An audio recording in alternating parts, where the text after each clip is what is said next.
Family ghosted me after a horrible injury. After recovering, the first they asked was to babysit. So I'm 23F, and up until recently, I was super close with my family. Like, I'm talking about spending almost all my free time with them. I have two sisters, Leah, 30F, and Sophie, 28F, and a brother, Adam, 35M. They all have kids, 4 total between the 3 of them, and for the longest time, I was basically their favorite aunt/babysitter. I loved their kids, though. Don't get me wrong, I genuinely did. And honestly, I didn't really mind helping out. I didn't have a social life or anything. So when my siblings needed me to take care of the kids, I was all in. It felt like I had a purpose, you know? Looking back now, I think I ignored the fact that I was kind of their go-to person for everything when it came to their kids. It's like every weekend I was watching them or spending money, I didn't really have to take them out somewhere fun.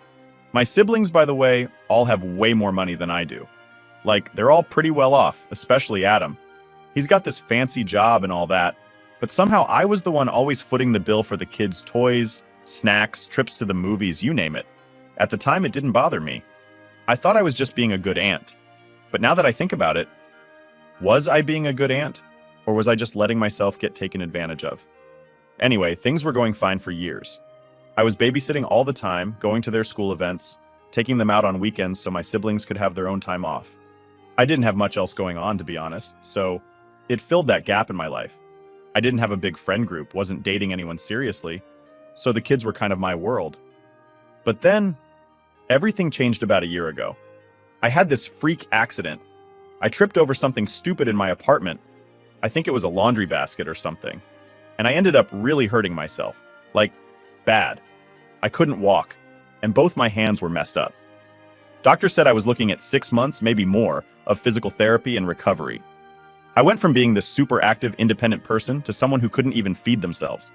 The first couple of weeks after the accident, I was still kind of in shock. I couldn't believe this was happening to me. But I figured, okay, my family is going to help me out, right? I mean, I was always there for them, always stepping up when they needed me. Now it was my turn to lean on them a bit. Boy, was I wrong. I was in the hospital for a couple of days after the accident, and I remember Leah came to visit me once. She stayed for like 20 minutes, and that was it. Adam? He texted me like, "Hey, heard you fell. Sucks, get well soon." Sophie didn't even show up at all, just sent a group text saying she was too busy with work but hoped I was okay. That's when the first red flag started waving in my brain, but I tried to brush it off, thinking they were probably just stressed or busy or something. I mean, they've got kids, jobs, lives. I didn't want to be that person who expected too much from them, right? Then I got sent home, and let me tell you, I've never felt so alone in my life. You ever try living by yourself when you can't even walk to the bathroom? Yeah, it's not fun. I couldn't cook, I couldn't clean, hell, I couldn't even brush my own hair. I had to cut most of it off because I just couldn't manage it anymore. I lost 30 pounds in those first few months because I couldn't even make myself food. The fridge was empty. I was living off crackers and protein shakes, and I was too embarrassed to ask anyone for help. And that's when I realized no one in my family was offering to help either. Before my injury, my phone would be blowing up with texts from my siblings asking if I could babysit, pick the kids up from school, or do something for them. After the accident, radio silence. Not one call to see how I was doing. Not one offer to come over and bring me groceries or just check in. It was like I didn't exist anymore. I had to rely on my next-door neighbor, Nancy, who I barely even knew, to pick up some food for me a couple of times. This woman who didn't know me from Adam was showing more kindness than my own family. It was around the 3rd month of being stuck in my apartment, unable to do much of anything, that it really hit me. They only cared about me when I was useful. When I could watch their kids or do favors for them, I was the best sister, the best aunt. But now that I needed help, crickets. That realization messed me up more than the accident did, honestly. I'd always thought we were a close family, but the second I couldn't be their free babysitter anymore, they didn't even bother checking in. I started to feel more and more angry as time went on. I tried to give them the benefit of the doubt at first, like maybe they were just busy or stressed or something, but after months of nothing, it was pretty clear where I stood with them. There were days where I just sat in bed, staring at my phone, hoping one of them would call, maybe just to ask if I needed anything or to see if I was okay, but they never did. And it wasn't just the physical pain that hurt. It was the emotional pain of realizing that I wasn't as important to them as I thought I was. All those years of me going above and beyond for their kids, spending my weekends and money, thinking I was building this strong bond with my family, it all just felt like a lie. By the time I started recovering, and was able to walk again. I was mad, really mad. I started thinking back to all the times they'd called me up, asking me to watch the kids so they could go on a date night or take a break, and I realized they never offered me that same kind of support. Not once. It was like they just saw me as their built-in babysitter, and the second I couldn't fill that role anymore, I was useless to them. So, after everything that happened with my accident, you'd think my family would have realized how much they'd messed up, right? Like maybe they'd notice how distant I was being and at least try to make things better. But no, nothing like that. They were still acting like everything was totally normal, like I hadn't just gone through one of the hardest times of my life without them. After I started to get back on my feet, physically at least, I was still dealing with a lot mentally. I had all this anger just boiling up inside me. I didn't know how to bring it up without starting a huge fight, so I kind of just waited to see what would happen. But one thing I knew for sure, I wasn't going back to being their personal babysitter. That part of my life was over. Then one day, I get this call from Sophie, the middle sister. She's all casual, like, "Hey, the kids really miss you. Do you think you could take them for the weekend?" I swear I almost threw my phone across the room. After everything, the first time I hear from her is because she needs me to watch her kids? Not even a, "How are you feeling?" or, "We haven't seen you in a while, are you okay?" Just straight to asking for a favor. Like, "Are you serious right now?" So I told her flat out no. I'm not babysitting anymore, at least not for a while. I figured that was the easiest way to start setting some boundaries, you know? I didn't want to dive into the whole "I'm mad because you abandoned me" conversation just yet, but I needed to make it clear things had changed. Sophie didn't take it well. She acted all confused, like she couldn't understand why I was saying no. She even tried to guilt trip me by saying how much the kids missed me and how hard things had been for her lately. Now, normally that would have worked. I used to be a total pushover when it came to them, especially the kids. But not this time. I stood my ground and told her that I needed to focus on myself for a while. She got all huffy and was like, "Well, I just didn't realize you were so busy now." Busy? I'd been recovering from a life-changing injury for months, completely alone, and now I'm too busy for her? That phone call pretty much confirmed everything I'd been feeling. They didn't care about me unless I was useful to them. After that, I decided I needed to have a real conversation with all of them. Like, sit them down and just lay it all out. I wasn't going to keep pretending like things were okay when I was still hurting, both physically and emotionally. So I texted Leah, Sophie, and Adam, asking if we could all meet up for lunch at this cafe we used to go to. I thought it'd be a good neutral spot to talk things out. When the day finally came, I was nervous as hell. I didn't know how they were going to react, but I knew I couldn't just keep all of this bottled up anymore. So we all sat down, and at first, it was just small talk. They were laughing, catching up, acting like nothing had happened. Meanwhile, I was sitting there, trying not to explode. Eventually, I couldn't take it anymore, and I just said, "We need to talk." That's when things got awkward real fast. I told them how hurt I was that none of them had been there for me during my injury, how they completely disappeared when I needed them most. I didn't hold back. I told them how lonely and abandoned I felt, and how it made me realize they only seemed to care about me when I was useful to them. I was shaking while I said all of this, but it felt good to finally get it out. Leah was the first one to speak, and her response made me want to scream. She said, "Well, you never asked for help. We just assumed you were fine." I was stunned. Like, did they really need me to beg for help? I couldn't walk. I couldn't even cook for myself, and they knew that. It wasn't a secret. I said, "Why would I have to ask? You saw me in the hospital. You knew I couldn't even get out of bed." Then Adam chimed in, all defensive. He said, "We all have our own lives, you know. It's not like we were just sitting around doing nothing." And that's when I lost it. I told them I had spent years putting their lives and their kids ahead of my own. I gave up my weekends, my money, my energy to be there for them, and the one time I needed something in return, they couldn't even bother to call. I told them I wasn't going to be their free babysitter anymore, and that from now on, I was setting boundaries. Leah looked pissed. She was like, "So you're just going to cut us off? You're going to punish the kids because we didn't check in enough?" That's when the guilt tripping really started. They kept bringing up the kids, saying how much they missed me, and how they didn't understand why I wasn't around anymore. But I wasn't going to let them guilt me into going back to the way things were. I told them straight up, "This isn't about the kids. This is about you guys treating me like I don't matter unless I'm doing something for you." And that's when Sophie finally spoke up. She tried to play the peacekeeper, saying, "We're sorry if we made you feel that way, but you didn't tell us how bad things were." I couldn't believe it. They were still making it sound like this was somehow my fault for not spelling it out for them. I just sat there shaking my head. I shouldn't have to beg my own family to care about me. At that point, I realized this conversation wasn't going anywhere. They weren't going to see things from my perspective, and they definitely weren't going to apologize or admit they were wrong. So I got up and left. As I walked out of that cafe, I felt this weird mix of anger and relief. I was pissed that they still didn't get it, but I was also relieved that I'd finally said everything I'd been holding in. For the first time in a long time, I felt like I was putting myself first. And honestly, it felt good. After that conversation at the cafe, things between me and my siblings just went downhill. I mean, it was already bad, but now it was like we were all on totally different planets. No one was willing to see my side of things, and I sure as hell wasn't about to back down. For the first time in my life, I was standing up for myself, and I wasn't going to let them guilt trip me into going back to being their personal babysitter. A week or two passed after that whole mess, and I didn't hear a word from any of them. No calls, no texts, nothing. It was kind of expected, but still, it stung a bit.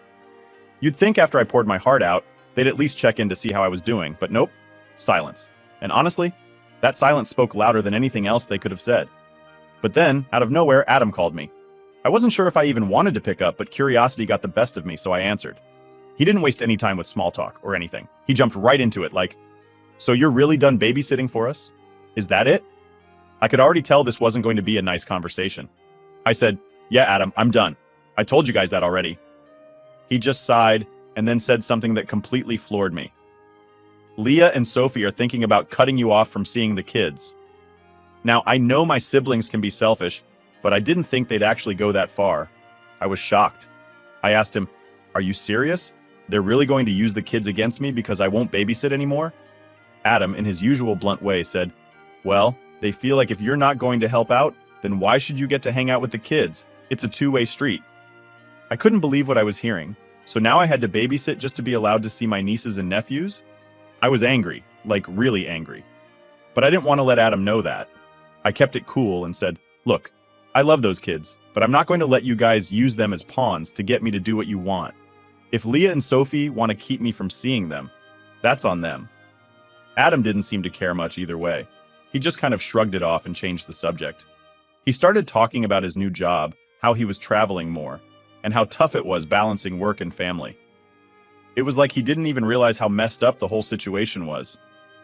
I kept the conversation short, and when we hung up, I felt this weird mix of emotions. Part of me was heartbroken, thinking about not seeing the kids anymore, but another part of me was just done. Like, I couldn't keep doing this with them. The guilt, the manipulation, it was all too much. And if they were really going to punish me by keeping the kids away, then fine. I wasn't going to play their game. A couple more weeks went by, and then I got another call, this time from Sophie. She sounded super sweet, which was already a red flag because she's only nice like that when she wants something. She goes, "Hey, so I've been thinking, and the kids have been asking about you. They really miss you. I was wondering if you could maybe take them for a day next week. Just a day, nothing big. I promise I'll pick them up early." I almost laughed. She was doing exactly what Adam had warned me about, trying to get me back into babysitting by dangling the kids in front of me. But I wasn't falling for it. I told her, "I miss them too, but I'm not babysitting, Sophie. I've told you this." Her tone changed immediately. She went from sweet to pissed in about 2 seconds flat. "I don't understand why you're being so selfish. You used to love spending time with them, and now what? You're just too good for us? Too good for the family?" That hit a nerve, but I kept calm. It's not about being too good for anyone, it's about respect. I've given up so much for you guys, and when I needed help, no one was there. I'm not going back to being the person you call when you need something. Sophie wasn't having it. "Fine, do whatever you want, but don't come crying to us when the kids don't even remember who you are." And then she hung up. That call hit me harder than I expected. I sat there for a while just thinking about what she said. Was she right? Were the kids going to forget me? I had spent so much time with them, been there for every little milestone, every birthday, every scraped knee.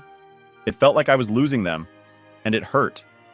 But at the same time, I knew I couldn't go back to how things were. I tried to distract myself after that. I threw myself into work, tried to reconnect with some old friends, even started going out more. It felt weird at first, having time to actually focus on myself. For years, my whole life revolved around my family and their kids. And now that I wasn't involved anymore, I didn't really know what to do with myself. But slowly, I started to figure it out. Then, a few weeks later, I got the call that really broke me. It was Leah, and she sounded panicked. She said that her youngest, Emma, had been in an accident. Apparently, she'd fallen off her bike and broken her arm. Leah was rushing her to the hospital and needed me to watch her other two kids while they dealt with everything. My heart sank. I loved those kids, and the thought of Emma being hurt made me feel sick. But at the same time, I knew what this was. They only called me when they needed something.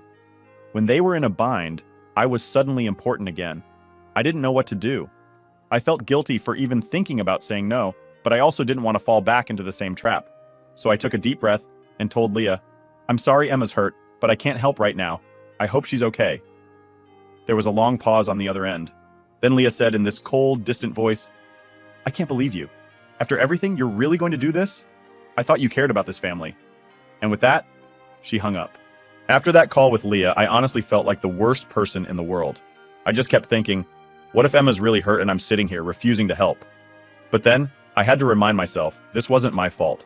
This was a pattern. They only called me when they needed something. If it wasn't for the accident, would Leah have even reached out? I seriously doubted it. Still, the guilt was eating me up, so I texted Leah later that night. I just sent something simple like, "I hope Emma's okay. Let me know if you need anything." But surprise, surprise, no response. It was like they only wanted me around when it was convenient, and the second I set a boundary, I was dead to them. A few days went by, and I started hearing bits and pieces from other family members about how my siblings were really upset with me. Apparently, they were telling everyone that I had abandoned the family and that I didn't care about them anymore. It was wild. I couldn't believe they were twisting things like that. I wasn't the one who abandoned anyone. They did that to me when I was at my lowest. It all came to a head when my dad called me. Now, my dad isn't really involved in all the day-to-day drama. He's more of a let's keep the peace kind of guy. He calls me up and says, "We need to talk, kiddo." The minute he said that, I knew I was in for a lecture. We met up at his house, and as soon as I walked in, I could feel the tension. My dad was sitting at the kitchen table, and I could tell he was already stressed. He didn't even offer me coffee or anything, just got straight to it. He goes, "I've been hearing from your siblings, and they're really hurt by the way you've been acting." I wanted to roll my eyes so bad, but I kept it together. "Dad, I don't know what they've been telling you, but I haven't abandoned anyone. I've just stopped babysitting. That's it." He nodded, but I could tell he wasn't really on my side. "I get that you've been through a tough time, but family's family. You know how it is. Sometimes we have to do things we don't want to for the sake of the people we love." I couldn't believe it. My own dad was basically telling me to suck it up and go back to being their unpaid babysitter, all for the sake of family. I tried to explain how hurt I was, how they hadn't been there for me during my recovery, but it was like talking to a brick wall. He just kept saying things like, "They didn't mean to hurt you," and "Everyone's busy with their own lives." By the end of that conversation, I was so frustrated I could barely see straight. My dad just didn't get it. He wasn't around enough to see how much I was bending over backward for my siblings, and he sure as hell didn't understand how abandoned I felt when they all ghosted me after my accident. He ended the talk with some classic, "Just try to work it out, kiddo. They love you, they really do." But love isn't treating someone like they only matter when it's convenient. After that, I stopped talking to pretty much all of them. It felt like the only way I could protect myself was by creating distance. I couldn't handle being around people who didn't respect me enough to treat me like an actual human being with my own needs and boundaries. So I blocked Leah and Sophie on my phone and deleted our group chat. Adam, I left unblocked because, honestly, he wasn't the worst of the three, but I wasn't exactly reaching out to him either. Then came the hardest part. The kids. I didn't want to cut them off completely. They had no idea what was going on, and it wasn't fair to them. So I reached out to one of my nieces, Natalie, who's 12 and old enough to have her own phone. I sent her a message, just asking how she was doing and telling her I missed her. She responded pretty quickly, saying she missed me too, and that she'd been asking her mom, Sophie, why she hadn't seen me in so long. That broke my heart. I didn't want the kids to think I'd just up and disappeared from their lives, but at the same time, I couldn't let myself get dragged back into being their go-to babysitter again. So I told Natalie that I loved her and her cousins, and I was always here for them, but things with the family were kind of complicated right now. She didn't really get it, but she said she understood, which I appreciated. Kids are way more understanding than people give them credit for. After that, I made it a point to stay in touch with the kids directly, without going through Leah or Sophie. I'd text them or send them little gifts every now and then, just to let them know I was still thinking of them. It wasn't the same as spending time with them, but it was the best I could do under the circumstances. A few months went by like that. I was still kind of figuring out who I was without my family constantly needing something from me. I started hanging out more with some coworkers, going to the gym again, doing things for myself. For the first time in years, I felt like I had control over my own life. But of course, nothing stays calm for long in my family. One day I get a call from an unknown number. I almost didn't pick it up, but something told me I should. Turns out it was Leah, using a different phone to call me since I'd blocked her. Real mature, right? She starts off with, "I don't know what your problem is, but you need to stop ignoring me." No, hello, no, how are you? Just straight to the attitude. I told her I wasn't ignoring her, I was setting boundaries, and if she didn't like that, too bad. Leah wasn't having it. She started going off saying how the kids were suffering because of me, how they missed me, and how I was ruining the family. She even had the nerve to say, "You're being selfish. You need to get over yourself and start acting like part of this family again." That was it. I'd had enough. I told her, "You know what, Leah? Maybe the problem isn't me. Maybe the problem is that you all took me for granted for years, and now that I'm finally standing up for myself, you don't like it." She tried to argue, but I wasn't having it. I hung up the phone and blocked that number too. After that, I knew there was no going back. I wasn't just taking a break from my family, I was done. Done with the manipulation, the guilt tripping, the constant demands. If they couldn't respect me or my boundaries, then they didn't deserve to be in my life. And you know what? I didn't feel guilty anymore. After blocking Leah for good, I honestly felt like a weight had been lifted. It was the first time in forever that I wasn't waking up stressed about when the next call or guilt trip would happen. I could just breathe. My days were my own, and it felt like I could actually focus on my life for once. But of course, it didn't stay quiet for long. About a month after that last blow-up, I got a letter in the mail. I don't get much mail besides bills, so I was surprised to see something handwritten with my name on it. When I opened it, I saw that it was from Sophie. She had written this long, dramatic letter about how disappointed she was in me and how I was tearing the family apart. It was full of the usual guilt trip garbage about how much the kids missed me and how I was letting them down. She even had the audacity to say, "I hope one day you realize how selfish you're being and that it's not too late to fix this." Like, seriously? I was selfish? I gave up years of my life for them and now I'm the selfish one because I don't want to be their doormat anymore? I crumpled the letter and tossed it in the trash. I didn't even have the energy to get mad about it. At that point, I was just done with all their manipulation. If they wanted to paint me as the villain, fine. Let them. I wasn't going to waste another second of my life trying to prove myself to people who clearly didn't care about me unless they needed something. Around the same time, I got an email from Natalie, my niece. It was sweet, and she kept it casual, just telling me about her school and some stuff going on with her friends. I was glad to hear from her. I always told the kids they could reach out to me anytime, and Natalie was the only one who actually did. But something in the email caught my eye. She mentioned that her mom, Sophie, had told her I was too busy to see them anymore. Too busy. That was the lie they were telling the kids? I couldn't believe it. Instead of being honest and saying that there was some family drama, they were making it sound like I just didn't want to see the kids anymore.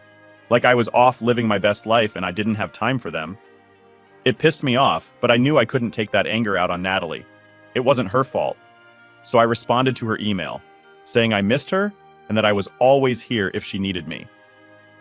I didn't bring up her mom's lie. I didn't want to drag Natalie into the mess. But it made me realize that this situation wasn't going to get better. My siblings were going to keep twisting things to make me look like the bad guy, and the kids were stuck in the middle of it. After a few weeks of stewing over it, I decided to make a final, clean break. I had to, for my own mental health. I couldn't keep playing this game with them, where I was constantly on edge, wondering what lie they'd tell next, or when they'd try to guilt me into coming back. So I changed my number again, blocked any emails from my siblings, and pretty much cut all ties. It hurt like hell, especially thinking about the kids, but I knew it was the right thing to do. The funny thing is, once I made that decision, I felt this huge sense of relief. It was like I could finally see clearly. For so long, I'd been caught up in trying to keep everyone else happy, always sacrificing my own happiness and well-being for the sake of family. But family shouldn't make you feel like that. Family should support you, lift you up, not tear you down or use you when it's convenient. It wasn't easy, though. There were nights where I'd lie awake thinking about all the times we spent together. Holidays, birthdays, the laughs, the inside jokes. It's not like I didn't love my family. I did. But love isn't enough if the people you love don't respect you. That's the part I had to come to terms with. Then, out of nowhere, about 3 months after I cut them off completely, I got a message on Facebook from my mom. I don't talk about her much because she's never really been involved in the day-to-day drama with my siblings. She lives a few states away, and we've always had a kind of distant relationship. But she must have heard about what was going on because her message said, "We need to talk about what's been happening with your siblings. They're worried about you." I rolled my eyes so hard I thought they'd get stuck. Of course, they were worried now that they couldn't reach me to dump their problems on. I debated whether to even respond, but I figured it was worth at least explaining my side of things to my mom since she wasn't directly involved. I told her everything. How I'd always been there for my siblings, how they completely abandoned me when I needed help, and how I had to set boundaries to protect myself. I didn't sugarcoat it. I wanted her to know exactly why I had made the decisions I did. She took a few days to respond, but when she did, it was surprisingly supportive. She said she understood why I felt hurt and that she wished things had gone differently. But then she dropped the line that kind of threw me. Maybe it's time to forgive and move forward. Life's too short to hold grudges. That's when I realized something. This whole time, I'd been holding on to this idea that my family would eventually come around, that they'd see what they did wrong and apologize, and we'd all move forward. But that wasn't going to happen. They didn't think they did anything wrong, and they probably never would. So, I made peace with it. I wasn't going to forgive them because they hadn't asked for forgiveness or shown any remorse. But I was going to move on. I wasn't going to let their toxic behavior control my life anymore. And that's where I am now. It's been a few months since I cut them off for good. And while it's still hard sometimes, I know I made the right choice. I've started reconnecting with old friends, focusing on my career, and doing things that make me happy for once. I don't know what the future holds for my family, or if we'll ever truly make amends. But for now, I'm at peace with where things are. And that's all I can really ask for.